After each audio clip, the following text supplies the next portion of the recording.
play.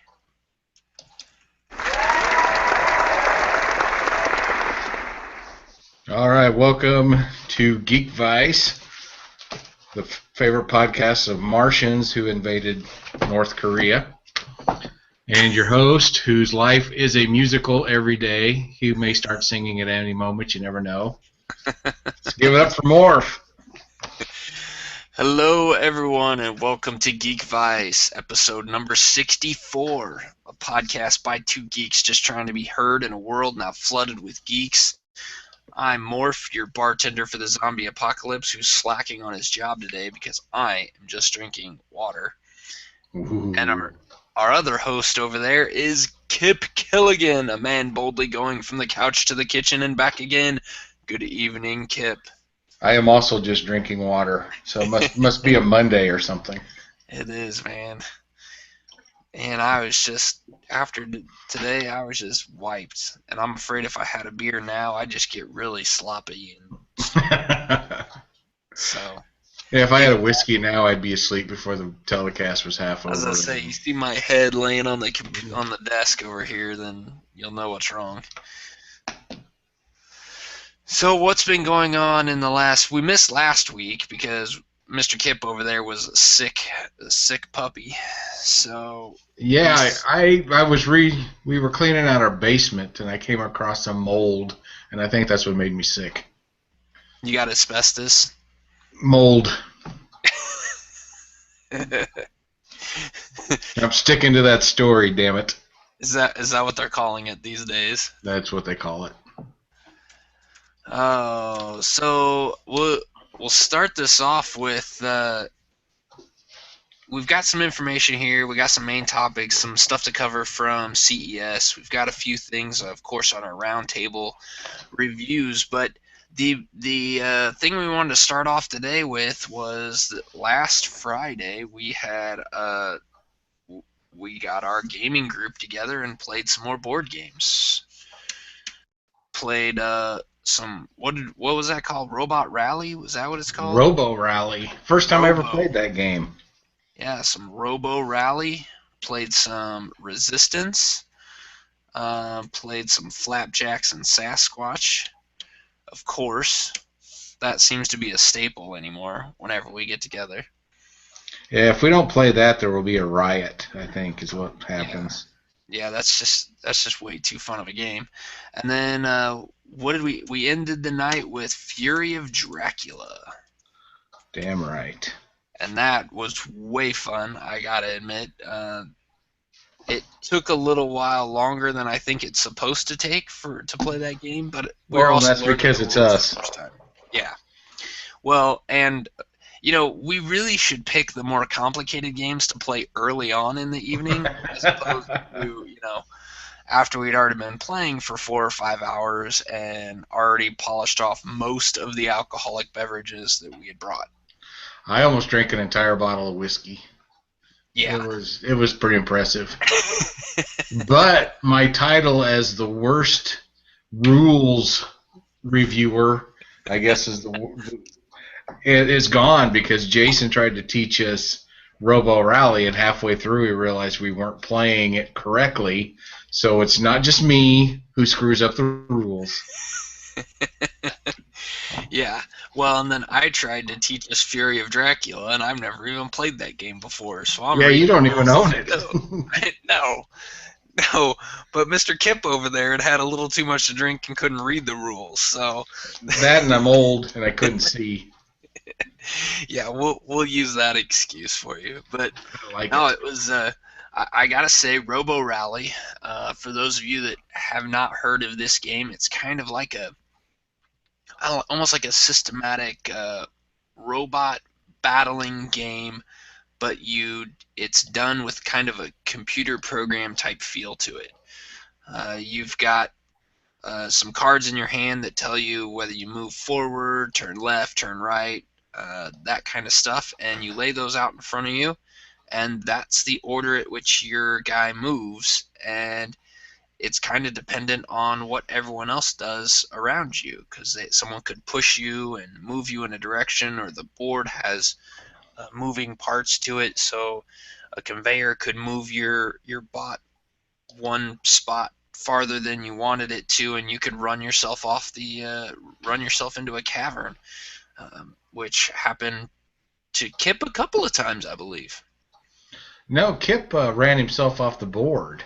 Well, there was that. Everybody else was jumping into the pits. I don't know. I think there was a lot of depressed robots, and they couldn't see any reason to live, so they kept jumping into the pits of despair. Yeah. I actually won that game because everybody else's robot died. I never made it to the first flag, but I won the game because everybody else died. I almost made it to the second flag. I was really close, but I think I ended up getting shot in the back. That sounds about right. That sounds like us. Yeah, when you get pinned between a couple of robots, then you end up taking a lot of damage, and then you can't move very far or at all. So, yeah, that's what happened to me. So, the other game we played was Resistance.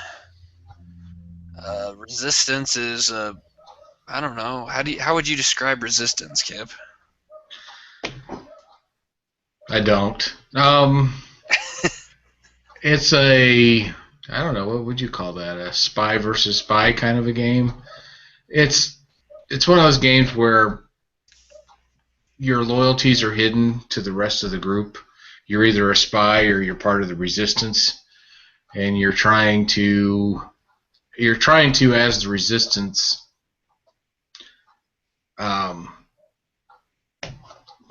Brain's not working. It's my complete a mission. Thank you. Yeah. 5 of them, I think.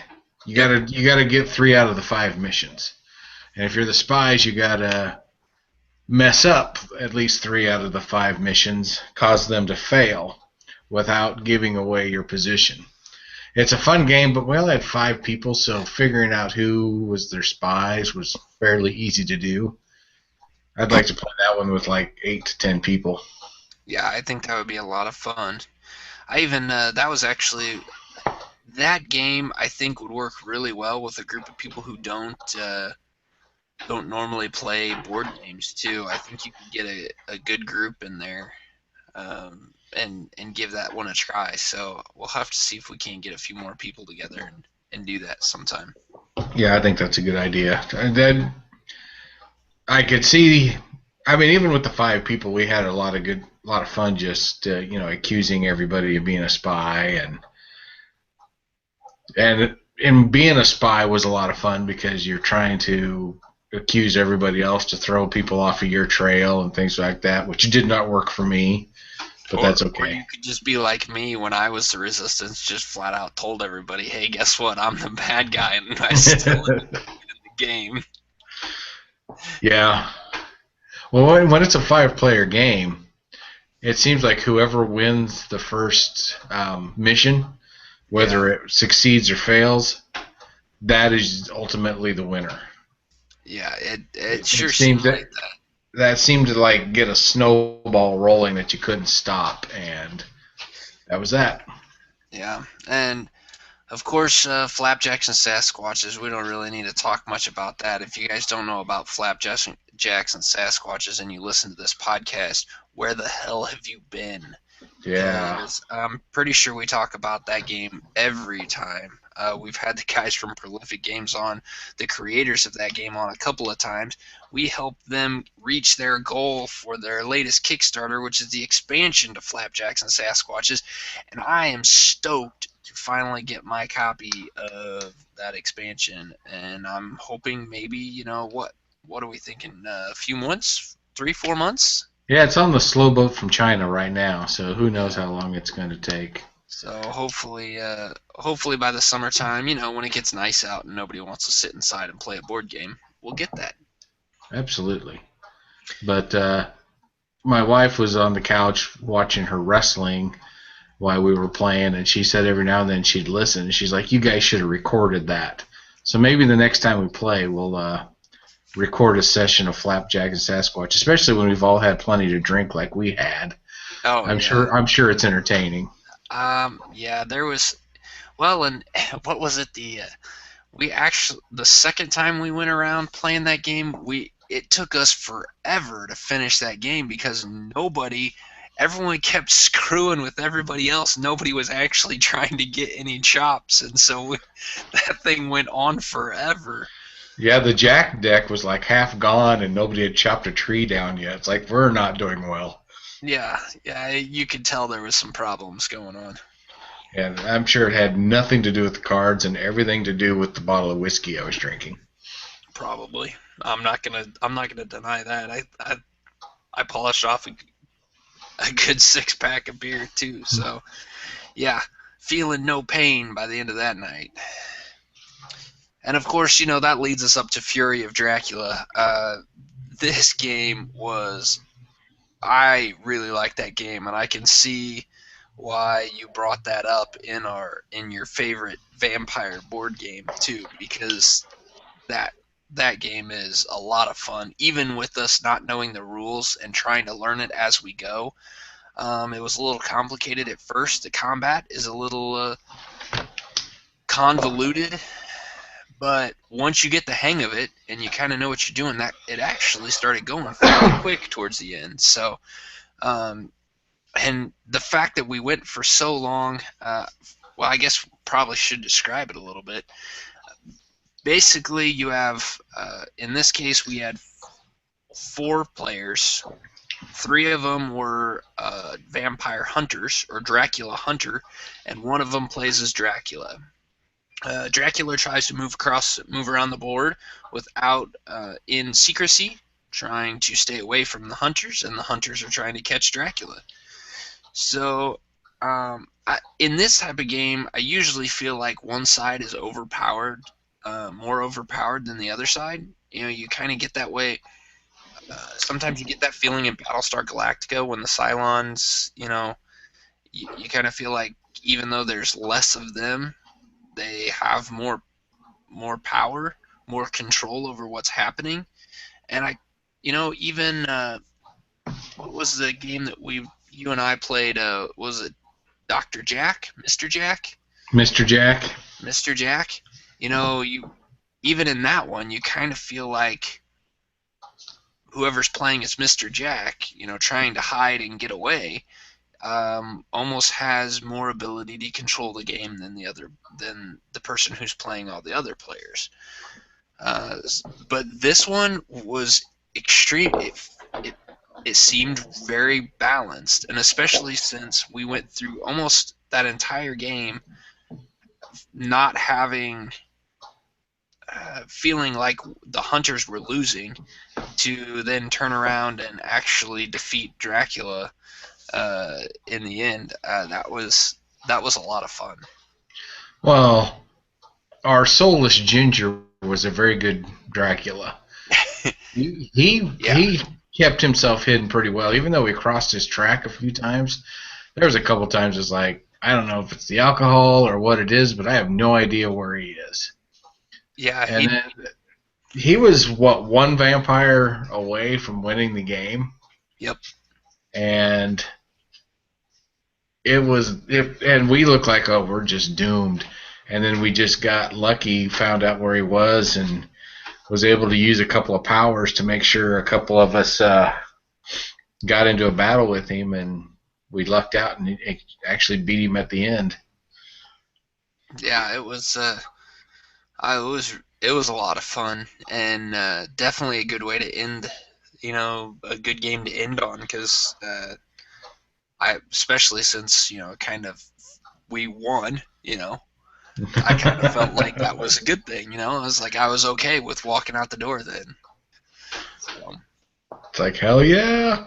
Yeah, I definitely recommend that game for anyone to try out. If you don't own it, just call up Kip. Reach out to him at Kip Killigan. He'll come over to your house and play that game with you. So, and I may even wear pants. Who knows? I was wondering if you were going to come back with anything on that one. All of the 3 people that listen to this podcast will reach out to you. So yeah.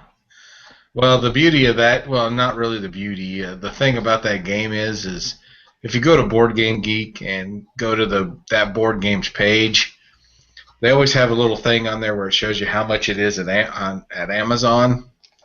Mm-hmm. And the other day when I was just looking quickly at the rules, it was like $300. Wow. Yeah, because it's out of print. So I feel pretty Wow. special about that.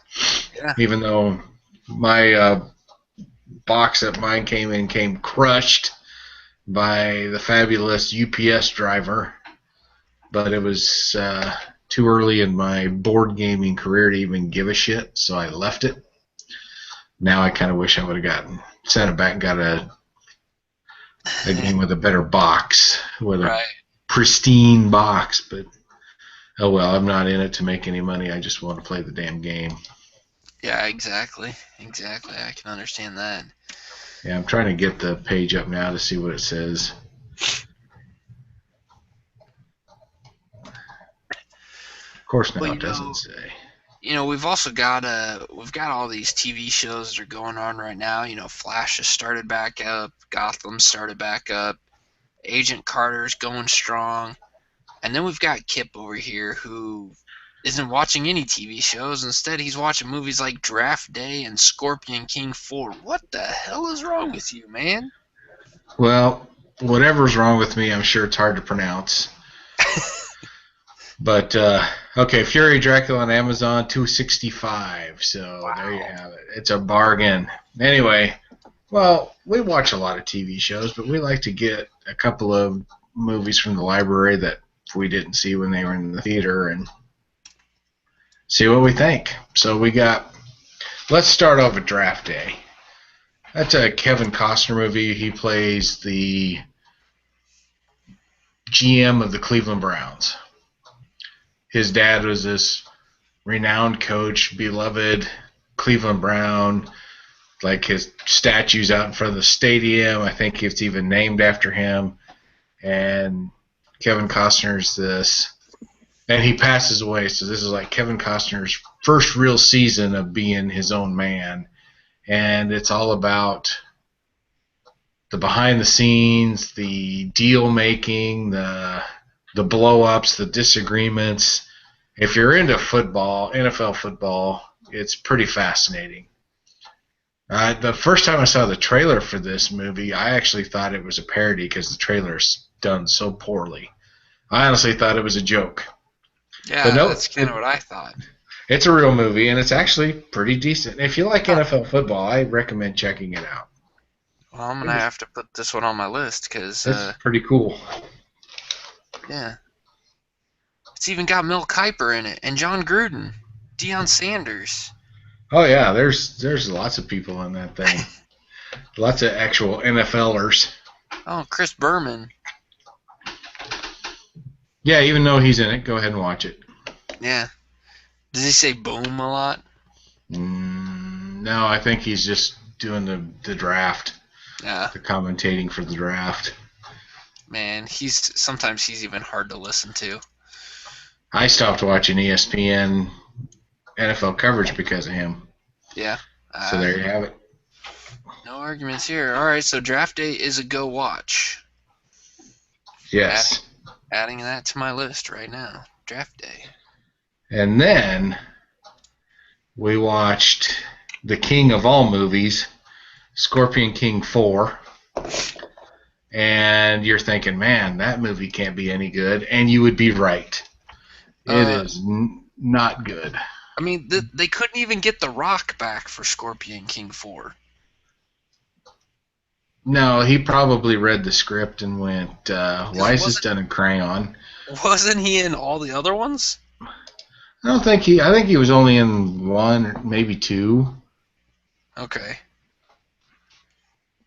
You see how much I know. I know nothing. Well, you don't need to know. That's the beauty of it. It was so bad, it was fun to watch. Does that make any sense? Yeah, I think so. The guy who plays the Scorpion King is Victor Webster, and he's one of those guys you see his face on the screen and you're like, I think I know him from something, but you can't place it. And then then you watch it and you're like, well, maybe I knew him in something else, or maybe he just looks like Billy Zane or something. That's so when the movie first started, I thought, is that Billy Zane? My wife's like, no. I was like, God, I think that's Billy Zane. No, it's Victor, what's his face, and Victor Webster. But the movie was created, I think, for two reasons. One is to show off some fighting and Victor Webster's muscles, and the other is to show off Ellen Holman's body. No, there's no nudity, but she wears basically a bikini the whole movie. So that's the whole reason the movie was made, I think. and the script was so bad that every now and then you just expected when the actor said his line to just like look at the camera and wink, like, yeah, we know it's shit, but you're still watching it. Well, it does have Lou Ferrigno in it, so it does have at least has that going for it. Yeah, and he's not in it very long. Michael Biehn is in it. He was like, I know a lot of people may not recognize the name, but he was in the first Terminator movie. Okay. He played okay. Kyle Reese, is that his name? And he was in the Magnificent Series TV show, Magnificent 7 TV show. Okay. I mean, I expected more from this guy. I don't know if he was drunk or what, but his acting was god awful in this movie. It's like, holy shit, dude, what the hell? They probably just went, hey, we'll give you $20,000 if you just say these lines. It's like, fuck it, I'll just say them. That's always good. Yeah, it's. I won't even tell you the plot because it doesn't even fucking matter. And you just watch the movie, you're like, oh my god, somebody actually bankrolled this shit. That's awesome. I'm glad you watch these movies because I'm pretty sure I would have never picked this movie up. Considering I haven't seen Scorpion King 1 through 3, I'm really not going to pick up 4. I saw 1. I don't... Yeah, The Rock was only in 1. Tells you how much I know. Well, IMDb tells you everything you need to know about anything. Yeah, Randy Couture was in Scorpion King 2, so that tells you how fast this franchise went in the toilet. Well, Scorpion King 3 had Dave Bautista. Surprised you didn't see that one. Don't tell my wife. I'll have to watch it. Oh my god, I think Billy Zane is in the third one. And that's hilarious because I thought he was in 4. It's like, wow, Billy Zane got really young. So to round it out, we got Draft Day is a go watch, and Scorpion King 4 is a stay the hell away from it. Well, here you go. I looked at the picture of Scorpion King 3 and went, hey, look, it's Billy Zane. And then I looked it up. Nope, it's still Victor Webster. So apparently Billy Zane has a doppelganger, and his name's Victor Webster. Apparently. Yeah, I don't know. At least Scorpion King 3 has people that aren't Victor Webster in it, like Dave Bautista and Ron Perlman. We all like Ron Perlman. I do like Ron Perlman. But I didn't even watch that one. I watched the worst one of them all, 4. So if you're easily entertained like me, or you're just really drunk, give Scorpion King 4 a try. That's good to know. You will be disappointed. And that's exactly what I look for when I'm watching my movies. Something to disappoint me 100%. I'm feeling like I should be disappointed. What should I watch? Scorpion King 4. Well, so So while you're watching all these bad movies, or maybe instead of watching all these bad movies, maybe you should watch some of the good TV shows that are going on right now. Hey, I'm up to date on my TV shows. Are you up to date on Agent Carter? Okay, I'm up to date on every show but Agent Carter. I gotta say, Agent Carter is my favorite show right now. It is at the top of the list, and I don't know if part of that's because I know it's a limited run, and I'm not gonna need to hold out for 20 some episodes, or if maybe it's just even that the writing knows that they don't have to hold out for 20 episodes and they can just go full steam ahead, because these are fun little I mean, you don't even have to watch them week in and week out. There's crossover to it. There's threads that connect all the episodes together. But I mean, honestly, there's times when I don't remember what I did yesterday, let alone the week before, and I can flip that show on and I can just jump right back in watching, Peggy Carter doing all kinds of crazy stuff, and uh, getting bashed on for being a woman, and then turning around and solving the case before the guys, and being getting in and getting out all before the true detectives actually figure out what's going on. It's a lot of fun. I recommend it. If you haven't been watching it, it's only a couple episodes in. Go find those couple episodes, or hell, wait till they're all done. I think it's 8 episodes is the total. And 6, isn't it? it's something like that, 6 or 8 episodes. So, they'll be on Netflix here soon, I'm sure, and then check them out because it's a lot of fun. The other show that I'm watching, are you caught up on Gotham? I am caught up in Gotham. Okay, I want to pitch this idea to you because I thought about this after watching the last episode that I watched, which I think is the one from last week. And it's the one where they introduced the executioner, or the electrocutioner, or whatever they're calling him. And I've kind of come to this idea that I don't feel like I'm actually watching Jim Gordon the detective. I'm watching Jim Gordon the soon-to-be Batman. I feel like I'm watching a Batman show and not a story about Jim Gordon. I don't know. Maybe it's just me. Maybe it's just my way of thinking. But I don't like all these super bad guys. If Jim Gordon can bring these guys down as Jim Gordon, and he doesn't need Batman, then why did Batman come around? Because, I mean, really, Gordon's taking down some of the big criminals.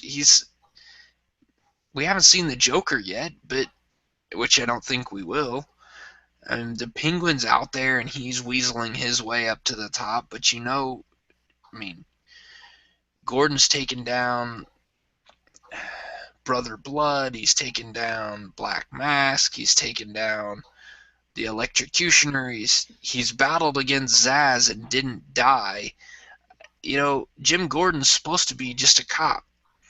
And I almost feel like he's just as special as Batman in this TV show.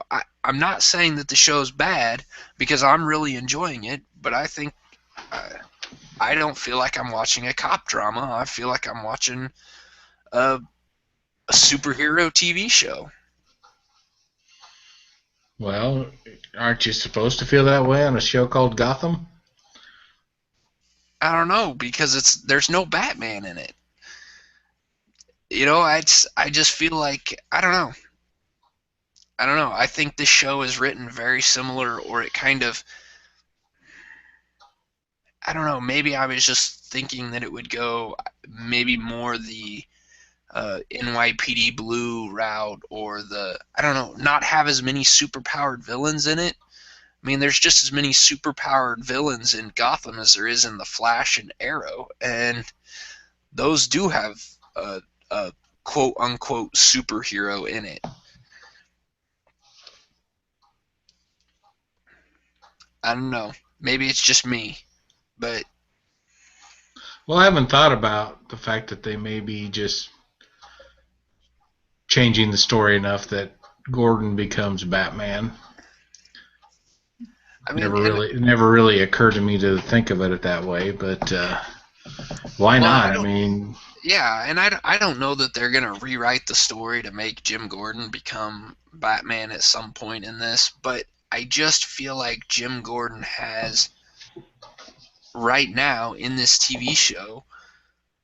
It's almost like that's Batman without a mask. It's that he's gone hand to hand combat against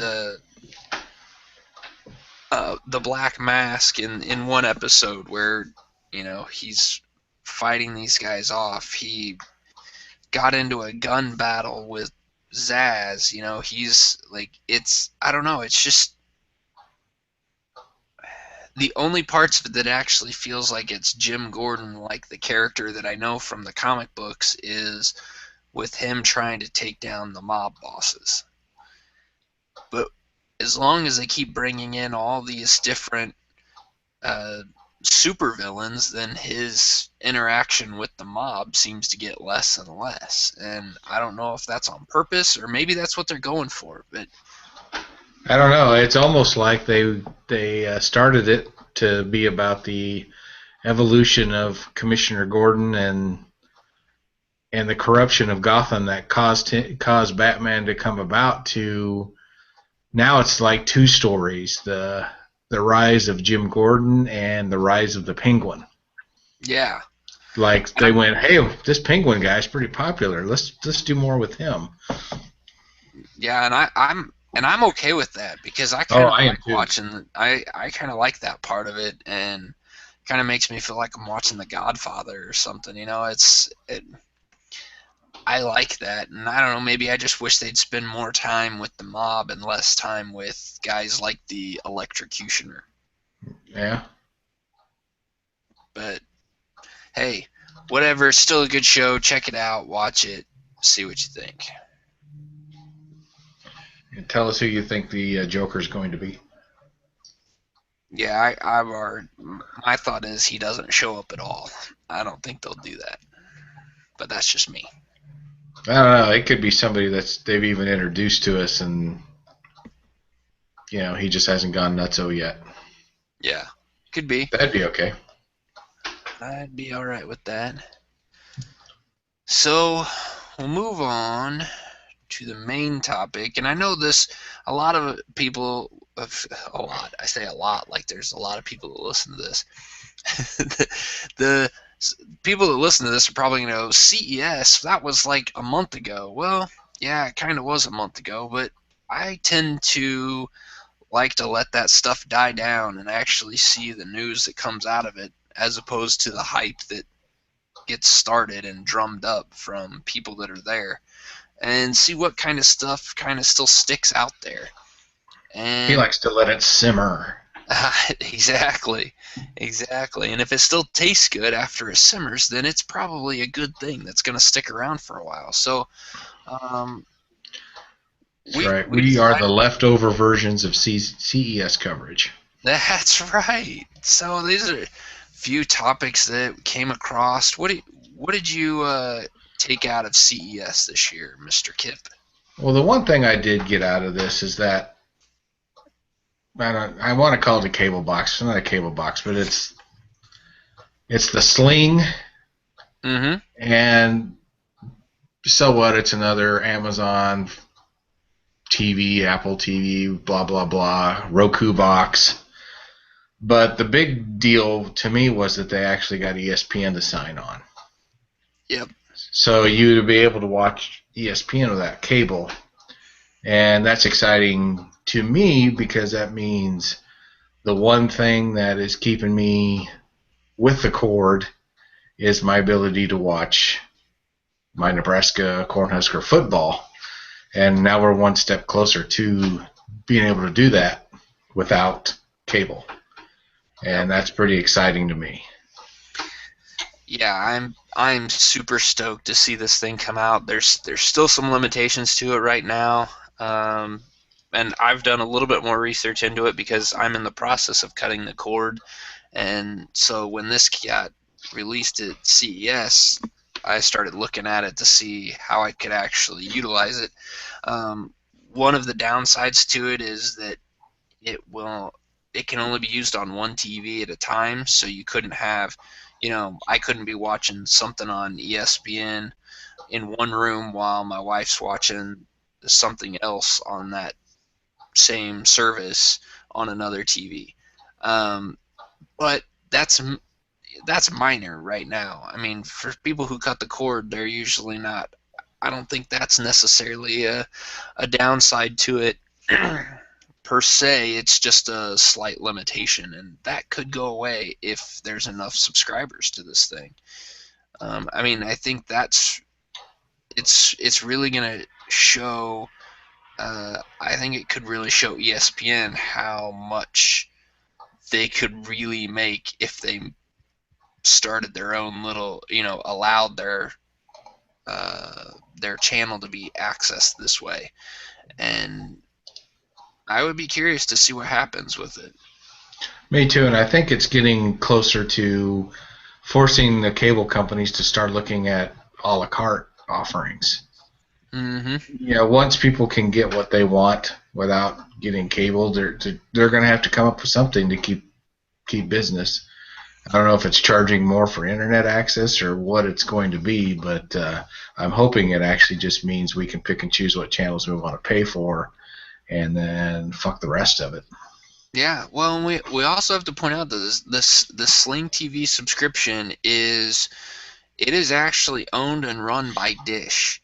So this is a satellite company that has said, you know what, we maybe we need to start looking at a different area to keep our channels in people's homes, and they're trying this out. I think this is a great idea, and this could open the door, because if Dish is doing this, there's no reason other services like DirecTV or Time Warner Cable or any of those couldn't do similar things. And so somebody has to be the pioneer, and it looks like it's going to be Dish to try this out, and we'll see what happens.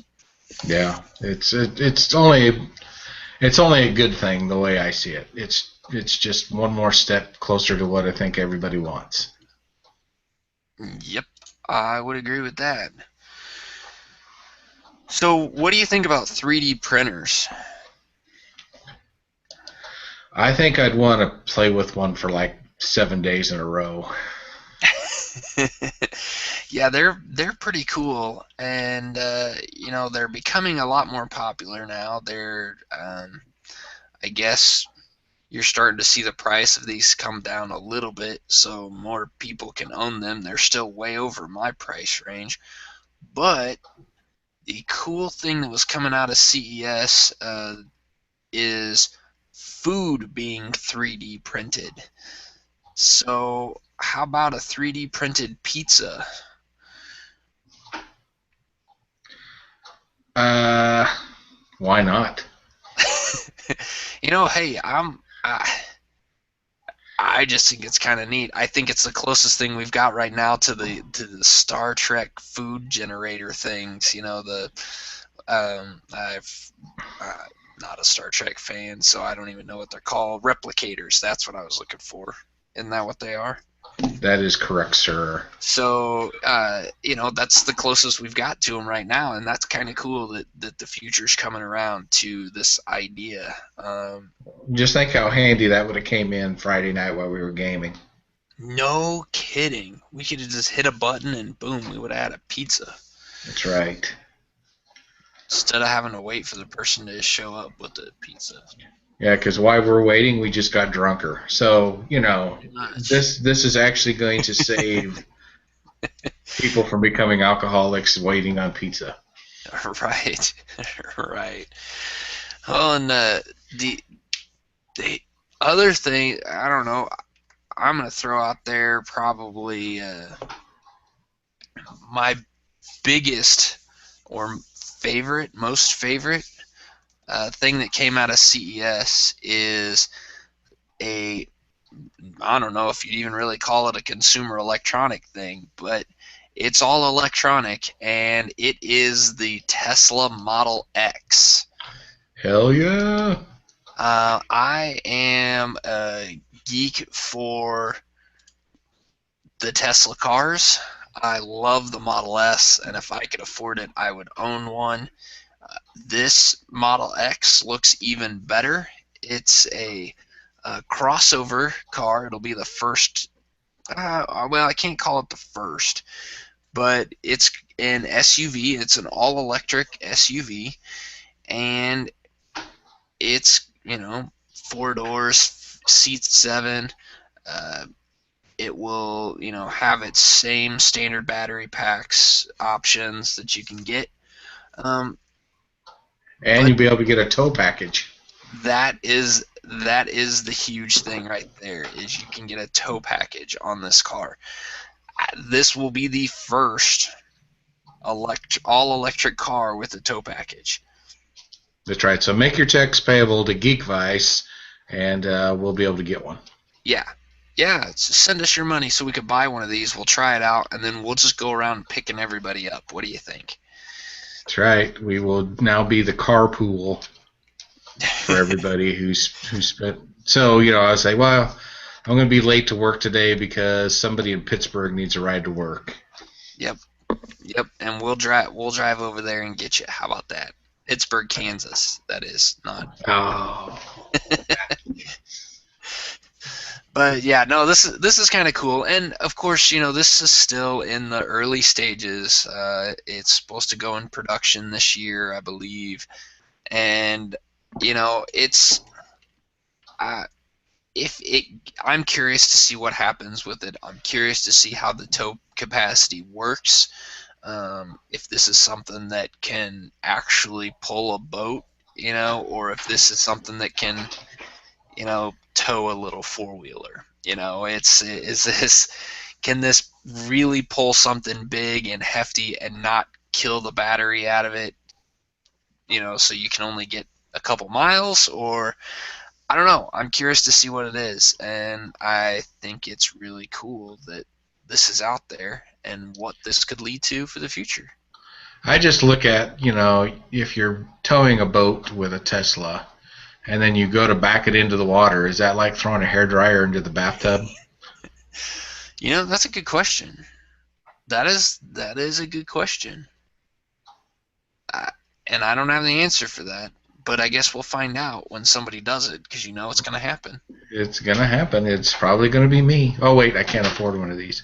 Yeah. But if I could, it would have been me. Yeah, somebody's going to have to try it out, and that's going to be the first thing that's brought up. They're going to have to prove that can be done. So I'll be curious to see what happens. What else did you pull out of the CES there, Mr. Kip? Oh, what did I? The H1Z1 video game. Did you see that? Yes. I like the idea of an MMORPG that's zombies.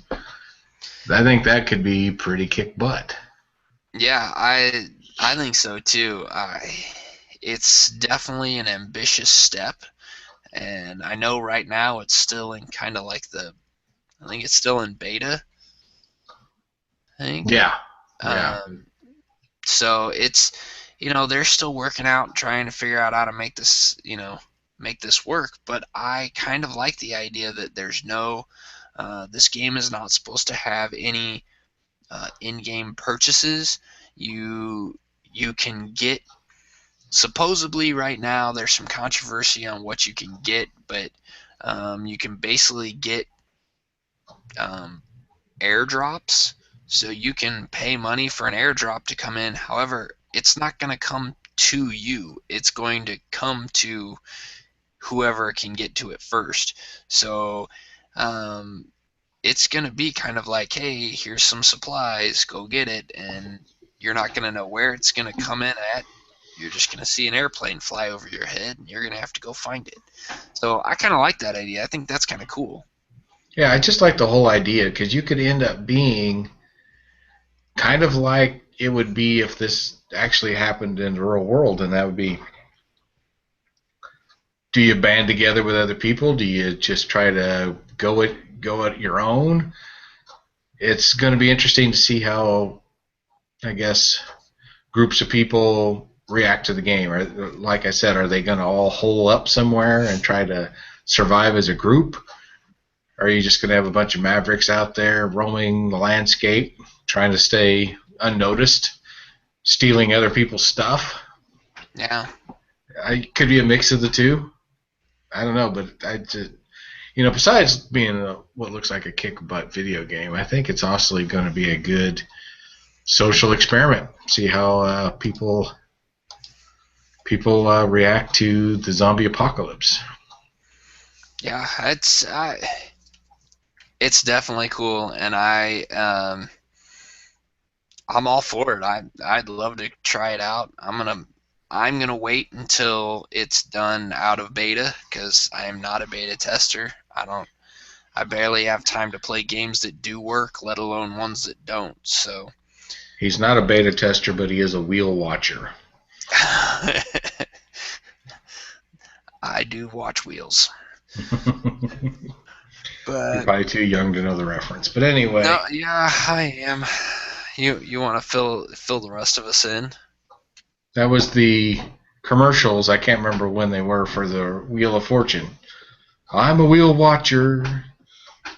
Oh, I was the one that did the singing.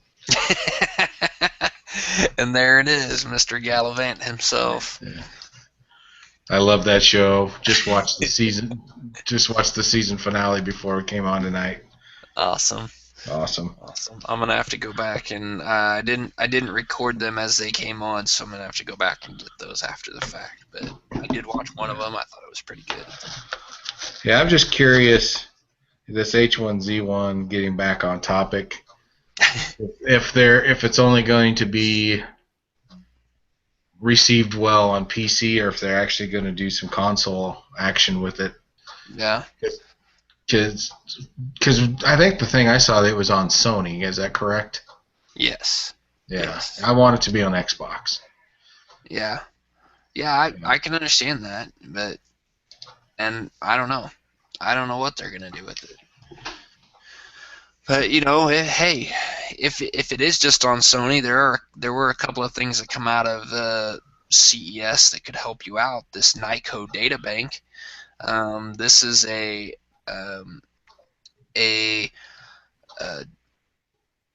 device that can be hooked into your PS4 to allow a standard hard drive, 3.5-inch hard drive, to be used for your PS4. So you could put up to, you put 1-2 terabytes of storage on there, and now you're no longer limited to the 500 gigs that come with your PS4.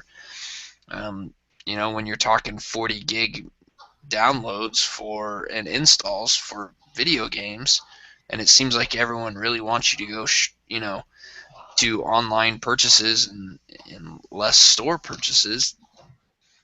That would fill up a 40 gig install for a game is going to fill up a 500 gig hard drive really quick.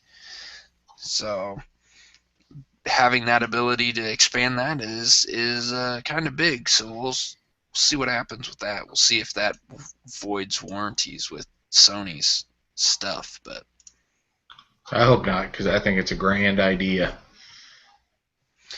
Hard drive space is, PC wise and everything is so easy to get, but it seems like with our consoles, you're just kind of stuck with a certain parameter. So it'd be nice to be able to spread out a little bit, if you will. Yep. I agree with that one. And on that note, I think we'll go ahead and call it a night. What do you think there, Kip? I think that's a good idea. So you guys can check out our blog at geekvice.blogspot.com. You can follow me on Twitter at geekvice. You can follow Kip Killigan on Twitter at Kip Killigan. It's That's right weird. down there on the screen. There I am. You can look for us on Google+. You can find us on Facebook. You can go like us on Facebook. That helps us out, gets us more statistics, and helps us get more hits, and helps us get to start new things, new and better things here, which I'll put a shameless plug in for the new podcast that you and I have joined up with Dun dun dun. with William and John from the Prolific Games, or Bill and John from the Prolific Games. It is called Geekfecta. You can find that on Google+. Just search for Geekfecta. The first episode was put up tonight, I believe, or today at some point, and it is a podcast where the first episode is just three of us. I think John's going to be in on this next one, so it'll be the four of us talking about our favorites and least favorites of a specific topic in the written media, the audio or the video media, and the board games and video game media. So last week, episode 1 was all about vampires. Episode 2 coming up here is going to be all about zombies, right? That is correct. And I'm struggling with this one. I don't know about you, but I've played some zombie games. I have seen zombie movies. I have not read zombies in print. So I'm trying to power read something right now, so I have something to talk about on Thursday. We'll see how it goes. Yeah, zombies for me is not too much of a problem. I have read some zombies, I have watched some zombies, and I've played some zombies. So. And he's felt one up. So. And on that note, we'll cue the music. Thanks, everyone, for listening to our ramblings. If you want to comment on the stuff we talked about today, let us know what you thought about CES. Let us know what you think about Agent Carter, Gotham. Tell Kip that he's an idiot for hating Scorpion King 4. It's the greatest movie ever made. You can do that. Victor Webster. You can Billy do that Zane's doppelganger.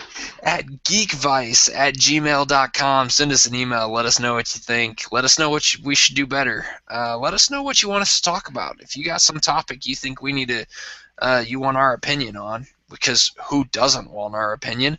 Let us know. At geekvice@gmail.com. We will see you next time. See ya. Later.